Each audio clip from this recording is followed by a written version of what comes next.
I'm sure it's a big news story out in Vegas, and we've got Vinny Troia on with Night Lion Security with us. He is a cybersecurity expert, and we can bring Vinny in. I've worked with you before. I did stories for you in the St. Louis area on local news. You've blown me away with your knowledge, with what your company can do, how it can protect people. What have you been able to find out, or what happened? Who took over all of these Vegas properties?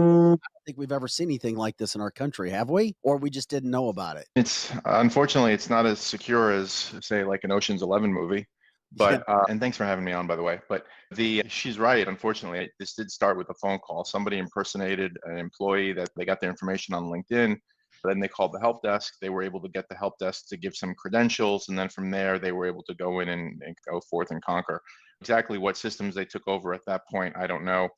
I will say that Caesars was smart enough to pay and get their systems restored. We don't really know that MGM hasn't paid. The problem is, a lot of times with technology, when you turn a bunch of things off, they don't really turn back on. And they could be struggling with just literally trying to just recover all of these systems. They may have the access they need. We don't know. They haven't issued any sort of statement that they've made a payment. After 9 days, I would be surprised if they were going to hold out this long for a ransom payment. There's no amount that they would have paid made up for their losses at this point. So it doesn't, there are many, actually, in most situations, it makes, I take that back. In many situations, it makes sense to pay the ransom. Some, if in the event that you have backups or things like that, and you don't want to, and that's great. But in this situation where there's people waiting for 8+ hours just to get in, I would have just gone to another hotel. That's me. But you definitely, you pay and you move on and you learn your lesson. And they've got the money to pay, so I don't know why they wouldn't have. I think right now it's more for them a question of rebuilding the infrastructure.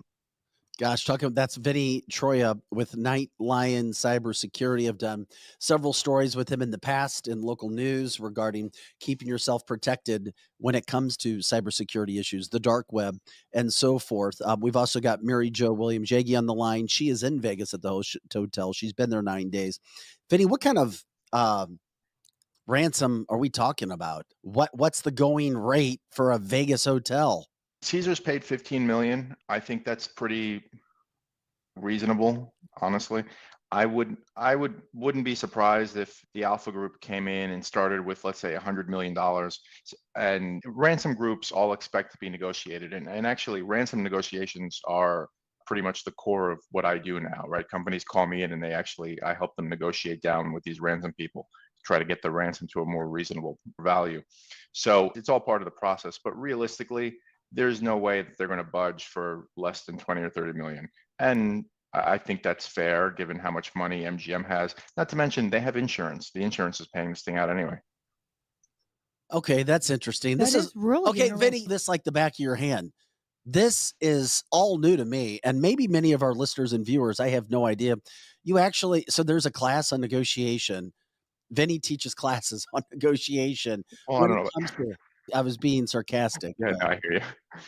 But yeah, this is pretty much the core of my business now is just negotiating with these groups on getting people's or companies' ransoms reduced.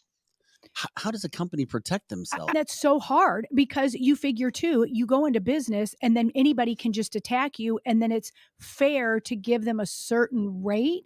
Like you said, how do you protect yourself? And some of the listeners and I have both been chatting back and forth that this is just the beginning, how much they've been attacking Vegas, both with cyber and the shooting attack, that we have to be prepared and figure out what's going on because all of us are next. But Vinny's told me that this has been going on for many years. Is that right? Oh yeah, I remember a few years back you had the oil pipeline hack where they were ransoming Mhm. the pipeline. This goes on every day. We're talking about a multi-billion-dollar industry, just mostly going to the Russians and whoever else that's running these scams. But this is very big money and it's big business and it's not something that's going away anytime soon. And so when I say it's a fair payment, it's fair in terms of if the group had come in asking for $100 million, no one's going to pay for it, right? The insurance carrier that's insuring MGM Grand for the ransom payment, because they absolutely do have ransom insurance, everybody does, they're not going to pay. There's a threshold that the insurance is going to pay. So that could be where they're getting stuck. For example, maybe the group wants 30 million and maybe the insurance carrier only wants to pay 15, whatever the number is. But if that's the case, what's $15 million to MGM at the end of the day in order to restore business, right? Just pay it and move on. But I actually don't think that's what the problem is. I think the problem is a lot of times also when you do get the decryption keys from the ransomware group, they don't always work because the software they use isn't really the best. And so now you've got these keys that you've paid for that you're struggling to get working, and you've got your systems trying to come online, and it's a giant mess. Yeah, that's Vinny Troia with Nightline Security. We're also talking with Mary Jo Williams-Jaggi. You're a customer in Vegas right now. Remind everybody, for people who are coming into the show, where you're staying right now. And I'm curious, what does local news say out there, or what does any news say in Vegas? Local news is really trying not to show it. They're trying to downplay it.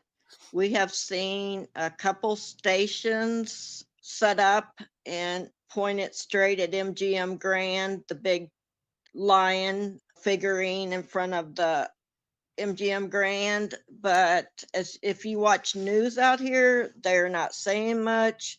You have to basically get online and get your information that way. And I went to MGM Properties website. It has not been updated for 4 days now.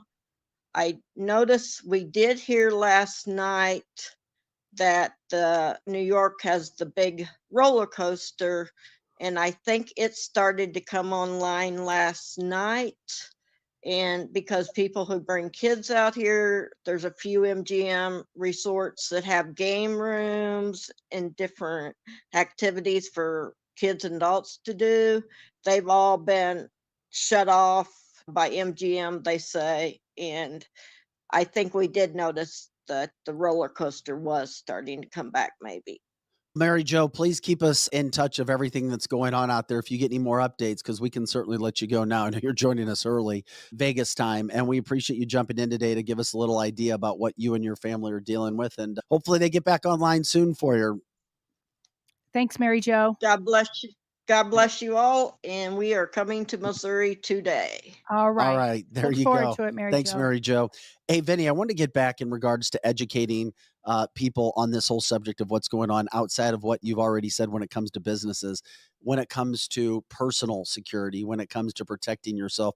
What kind of advice do you have? Obviously, the advice that you give for companies, I'm assuming, would be different, a different price tag than it would be for somebody like myself or Lizzie or Pro Joe. I mean, the price tag, sure, might be different, but the advice is the same. When you look at how MGM got hacked, they're saying that one of these hackers was literally just looking down LinkedIn profiles to get somebody's information. And That blows my mind right there. Yeah, LinkedIn of all things. that's where you want to find out who works at MGM, you go to LinkedIn. That's Correct. where Good you go. point. Yep, good point. So they were able to call the help desk, and they were able to impersonate an employee. Now that's, you know, obviously that's on the person who gave up the information, and why there weren't other safeguards in place to, even, for example, if they were to get a password reset from the help desk tech, why there shouldn't have been some other form of two-factor authentication where the person would have needed his badge information or some sort of other mobile phone number code or something like that to additionally verify who he was. Like, I don't know the details of that, or why that wasn't in place.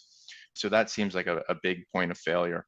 And so when it comes to talking to people about personal security versus corporate security, it always comes down to, not only do you have strong passwords, or not only are you making sure you know who you're talking to on the other end of the line, because I get text messages all the time. Hey, did you authorize a $10,000 charge on your Chase card? Please call this number immediately if you didn't.